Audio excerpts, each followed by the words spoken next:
Muy buenas tardes, bienvenidos al Mundo Ahora de France 24. Yo soy Elena Lozano y todo lo que verá a continuación es noticia. Iniciamos.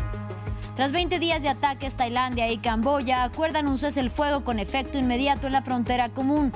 Desde el 7 de diciembre que iniciaron las hostilidades, al menos 100 personas murieron y cerca de 700,000 fueron desplazadas. Ambos ejércitos se comprometieron a evitar provocaciones. Rusia lanza nuevo ataque masivo con drones contra Kiev y otras regiones de Ucrania que causaron la muerte de una persona y dejaron casi una veintena de heridos. Ucrania también atacó territorio ruso con un centenar de drones. Ocurre en medio de la expectativa de la reunión de mañana entre Volodymyr Zelensky y Donald Trump en Florida.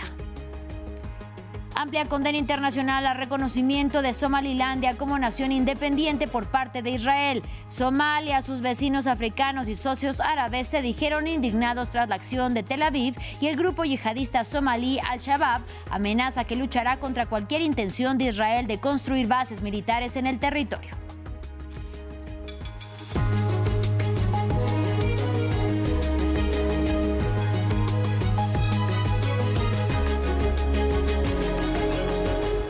Iniciamos en el sudeste asiático. Tailandia y Camboya acordaron un cese el fuego con efecto inmediato en la frontera común tras 20 días de ataques. Desde el 7 de diciembre, cuando rompieron la tregua mediada por Donald Trump a finales de octubre, al menos 100 personas murieron y cerca de 700,000 fueron desplazadas. Ambos ejércitos se comprometieron a evitar provocaciones. Los mandatarios de los dos países se reunirán mañana con su homólogo chino Xi Jinping en Beijing.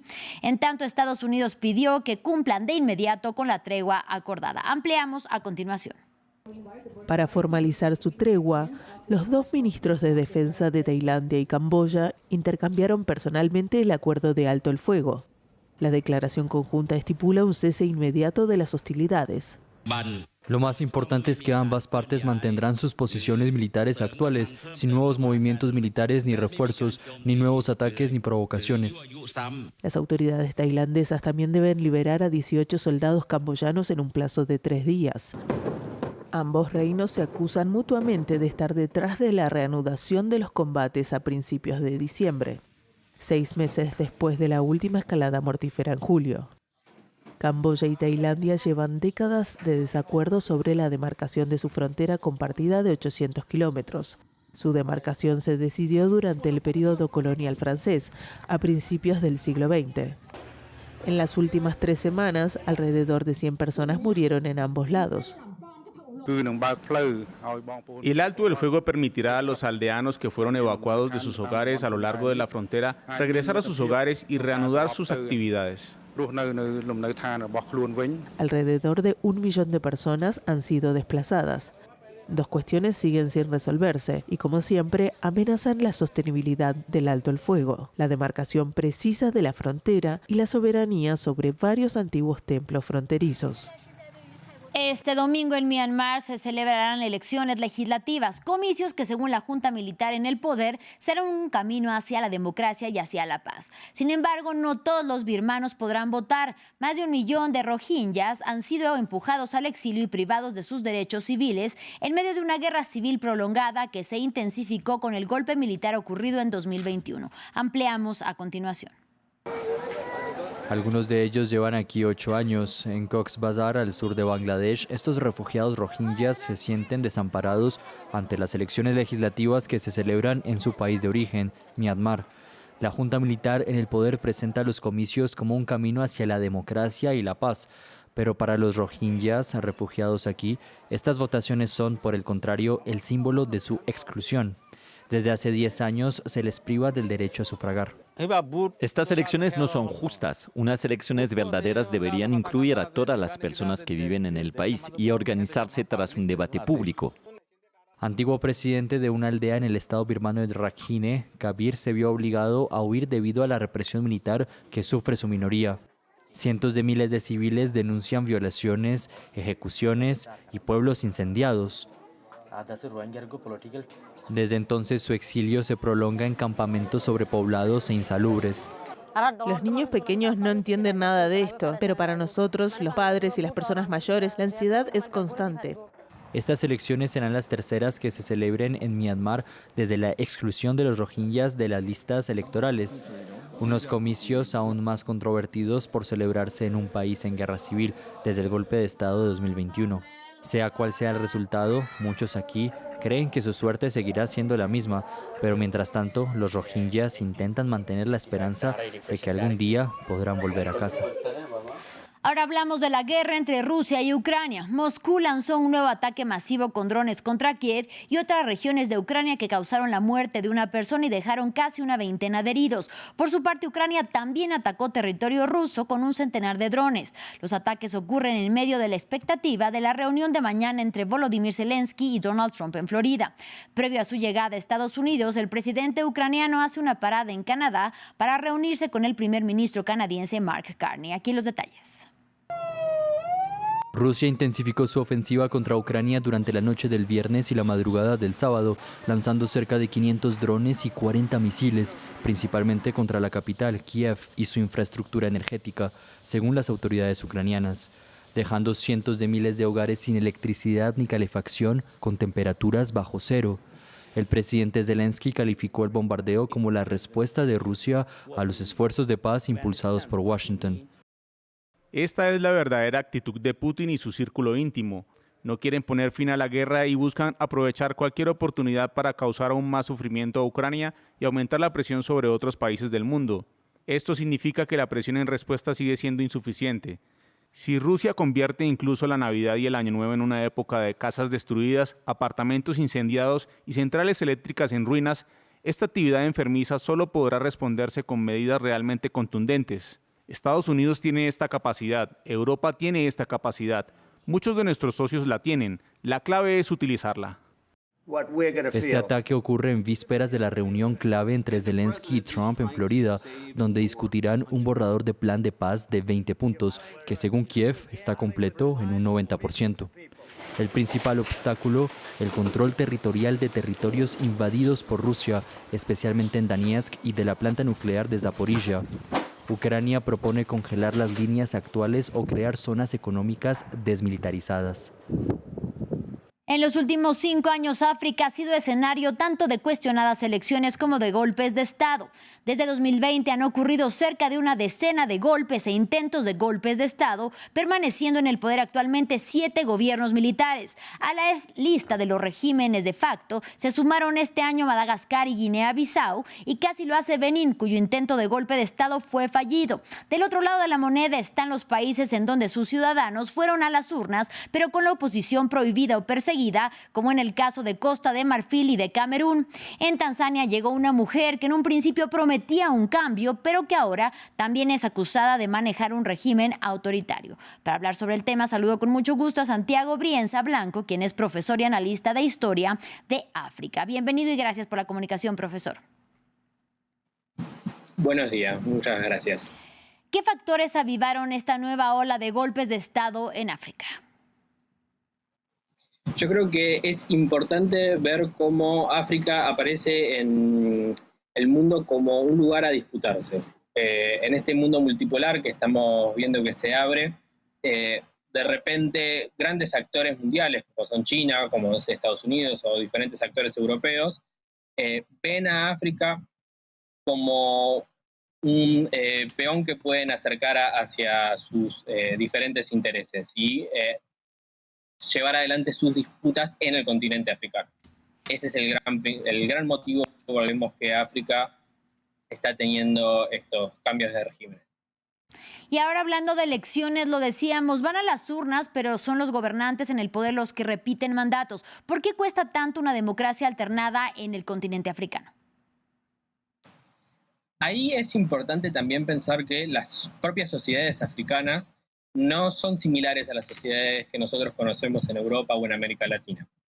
Cuando los estados africanos se forman, que recordemos, no tienen más de 70 años de independencia, los más ancianos, por así decir, teniendo en cuenta que incluso hay países mucho más jóvenes que eso. Podemos ver que incluso hay países de la década de 2010, como Sudán del Sur. Los límites fueron trazados teniendo en cuenta intereses ajenos a los propios africanos.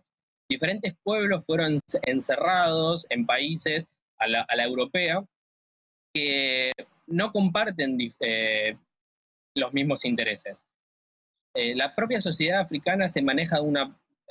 es un poco generalista decir la propia sociedad africana, pero muchas sociedades africanas no se manejan de la misma manera que nosotros vemos las naciones europeas o latinoamericanas. Las sociedades no tienen intereses unidos por más que permanezcan en los mismos países. A veces en países, se me ocurre como Nigeria, se me ocurre como tantos otros ejemplos que hay en el continente, se ven encerradas dentro de un mismo país con tantos intereses diferentes. Vemos cómo cuando una diferente etnia llega al poder es el ocaso de las otras etnias. Cuando de repente un grupo social llega al poder en África, gobierna para sí mismo y no gobierna para la nación como nosotros estamos pensando países europeos o latinoamericanos. Por lo cual, pensar la democracia en África quizás es un poco más complicado todavía. Dicho esto, la oposición a Francia, país del cual muchos países son excolonias, es uno de los hilos quizá conductores donde hubo golpes de Estado. ¿Por qué? Ahí es importante ver cómo Francia no deja de ser un actor que se mete dentro de la vida política, económica, militar de África. Económicamente porque sigue manteniendo el franco CFA, que es una moneda que se maneja desde propio París y que marca la economía de un montón de los países de la región del Golfo de Guinea. Y como al mismo tiempo hay un montón de países de África que siguen estando dentro de la comunidad de la francofonía, ¿no? Una comunidad que tienen el mismo idioma y Francia puede lograr mantener ciertos hilos conductores culturales. Podemos pensar en cómo España los mantiene para Latinoamérica, siendo que España no es una gran potencia económica mundial hoy en día. Podemos trazar un paralelismo de Francia con un montón de estos países africanos. Al mismo tiempo, Francia, durante los últimos 10, 20 años, ha intentado ingresar militarmente a la región, intentando sofocar ciertos grupos yihadistas y ciertos grupos terroristas, sí, con muy poco éxito. Por lo cual es importante ver cómo las sociedades africanas, especialmente en el Sahel, ven a Francia como un actor que complica la vida de sus propios países más que ayuda. Por lo cual están intentando quitarse a Francia de la injerencia que tienen en sus propias políticas. Y profesor, finalmente hablando de la ciudadanía que se enfrenta precisamente a estos intereses diferentes que usted describía, pero también que es la que al final sufre las consecuencias de las guerras entre etnias en un continente que a diario derrama sangre, ¿qué los lleva, o por lo menos a que algunos sectores apoyen algunos golpes? Bueno, hay un punto que es esencial, que nosotros solemos pensar a África como un continente de guerras constantes y un continente violento. Y realmente cuando uno analiza la historia, los vecinos no se matan entre sí, por lo general. Por más que nosotros nombremos, cuando hablamos de historia de África, diferentes guerras entre etnias, lo normal no es que las etnias se lleven mal entre sí. Los países logran tener cierta unidad.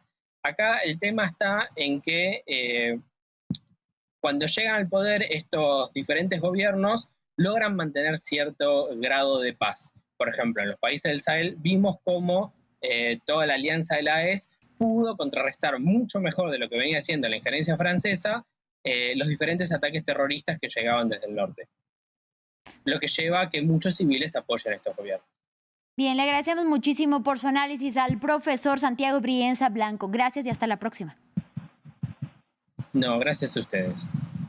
Y para finalizar, crece la condena internacional tras el reconocimiento de Somalilandia como Estado independiente por parte de Israel. Somalia, sus vecinos africanos y también sus socios árabes se dijeron indignados tras la acción de Tel Aviv, que junto con Estados Unidos también puso sobre la mesa la utilización de ese territorio separatista como destino de los palestinos que Israel pretende expulsar de la Franja de Gaza. El gobierno somalí lo calificó de ataque deliberado contra su soberanía, mientras que el grupo yihadista somalí Al-Shabaab amenazó con que luchará contra cualquier intención de Israel de construir bases militares en ese territorio. Omar Freisa, historiador africanista, nos habló sobre la carga social, política y geopolítica de la decisión de Israel. Escuchemos. Es varios factores.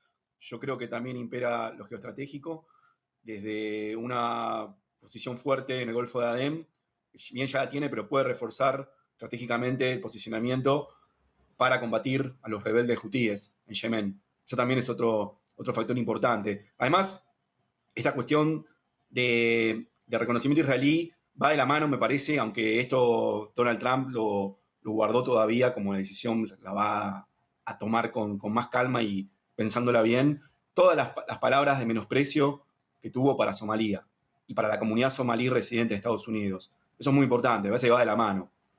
Por ahí también he leído que Sudán del Sur sería el segundo país que podría reconocer tras Israel. Bueno, habría que ver, pero yo creo que Estados Unidos en algún momento lo va a hacer. Ahí es interesante, como decís vos, importante la cuestión de relocalización. Ahí el análisis. Muchas gracias por su compañía. Fin del informativo. Hasta la próxima.